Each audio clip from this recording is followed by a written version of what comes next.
पण ॲडिक्शनच्या केसेस येतात एवढ्या? ॲडिक्शनच्या केसेस येतात. ॲडिक्शनच्या केसेस येण्याचं कारण असं आहे, आपल्याला एकतर हे सगळं मिळणं अवघड नाही आहे.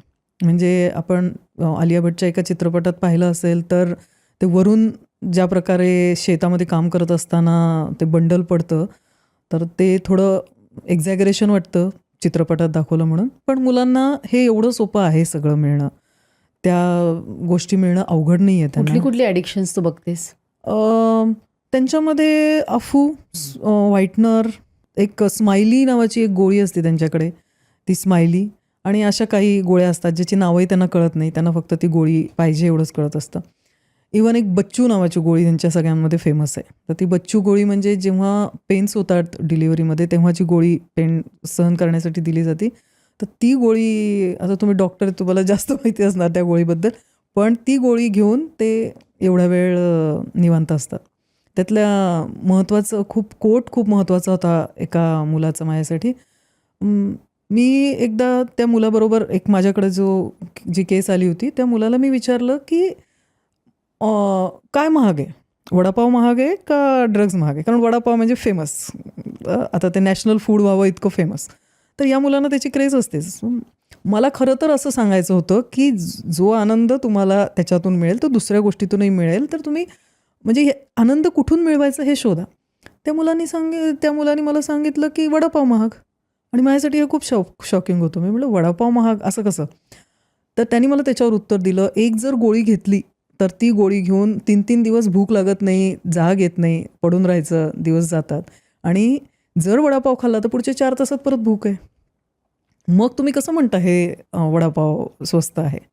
तर मुलं आपल्या दृष्टीने काय अर्थ लावतात त्याच्यावर हे ॲडिक्शन कसं पुढं जात आहे असं आहे. मला आठवतंय काही वर्षापूर्वी ना, की म्याव म्याव नावाचं आलं होतं. आणि जसं तू म्हटलंस तसं 3-3 दिवस काही खायचं नाही म्हणजे वजन कमी होतं म्हणून कितीतरी मुली ते 0 फिगरसाठी ते म्याव म्याव घ्यायच्या आणि त्याचं ॲडिक्शन फार पटकन होतं.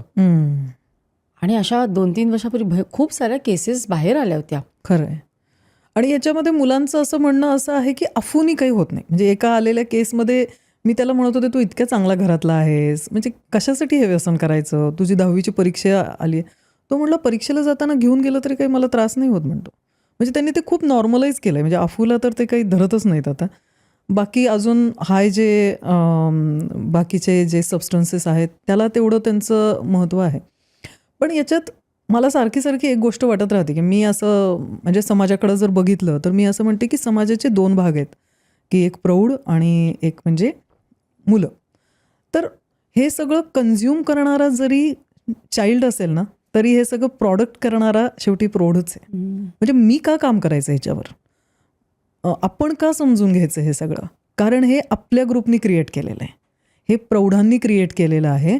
मग आपल्या ग्रुपनी हे सगळं केलेलं आहे, तर आता मुलांना त्याच्यातून बाहेर काढायला आपल्यालाच मदत करावी लागणार आहे. आपण नाही मदत करणार तर कोण मदत करणार? मग त्यांना तर समजतच नाही, ते कन्झ्युमर आहेत. तुम्ही त्यांना वडापाव दिला, ते वडापाव खात आहेत.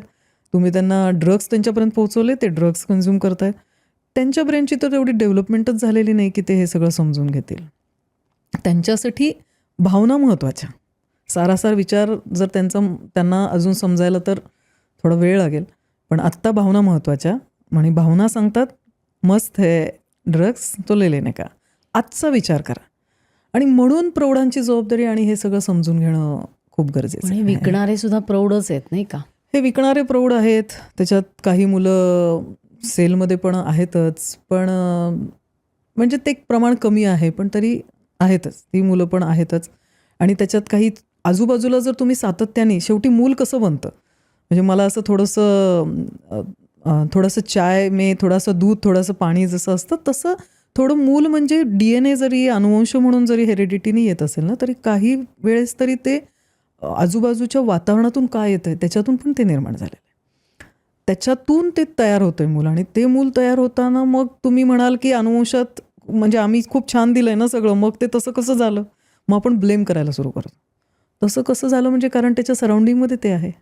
म्हणजे कुर्ल्याच्या एका मुलाने सांगितलं, तो मुलगा बाकीच्या एका दुसऱ्या केसमध्ये आलेला होता, पण त्या मुलाने असं सांगितलं की कुर्ल्याच्या त्या एरियामध्ये स्मेल एक त्या सगळ्या ह्याचा सबस्टन्सचा.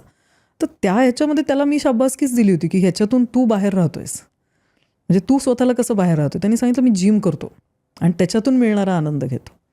म्हणजे मुलं आपल्याला काही काही वेळेस जे अंडरस्टँडिंग देतात ना, ते आपल्याला वाटतं आपला अभ्यास देईल किंवा आपण वाचन करू आणि मग आपण मोठ्या डिग्र्या घेऊ. पण मुलांच्या बरोबर काम करताना जे अनुभव येतात, त्यांचं जे सांगणं असतं ते तुम्ही इम्पॅथेटिक लिसनिंग केलं, जर लक्षपूर्वक त्यांची बोलणं ऐकलं आणि ते कोटिंग ऐकलं, तर आपल्याला लक्षात येतं की त्यांचं अंडरस्टँडिंग पण एका लेवलवरचं असतं. म्हणजे त्या मुलाचं खूप कौतुक होतं की अशा एरियात राहायचं जिथं गंध आहे, म्हणजे किती त्याला अट्रॅक्शन असलं पाहिजे, पण ते न करता मला ह्याच्यातून बाहेर राहायचं आहे असं ठरवणारी मुलं आहेतच.